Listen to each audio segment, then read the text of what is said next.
Pirineoetako hegaztiak, ugaztunak, narrastiak, anfibioak, tximeletak eta burruntziak. Lehen aldiz, webgune batean, mendikatearen bi aldeetan dauden 4.000 animalia espezie baino gehiagoren behaketei buruzko informazio guztia.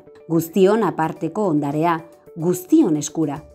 Biodibertsitatearen, kontserbazioaren, faunaren kudeaketaren, ekoturismoaren eta garapen jasangarriaren zerbitzura. Laguntzeak batzen du. Atlantikotik Mediterraneorako sinergia, iparraldetik hegoaldera. Aranzadi, el Institut Catalán d'Ornitologia, Ligue pour la Protección des Oiseaux, Conservatoire d'Espace Natural Midi-Pyrénées, el Consorcio de la Reserva de la Biosfera Ordesa-Viñamala, eta el Centre de Ciència i Tecnologia Forestal de Kataluniaren artean, guztientzat den tresnau posible egin dute.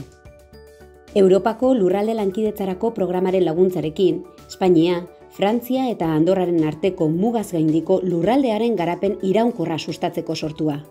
Erabiltzen erraza den datu basea, milaka espezieren presentzia kontsultatzeko aukera.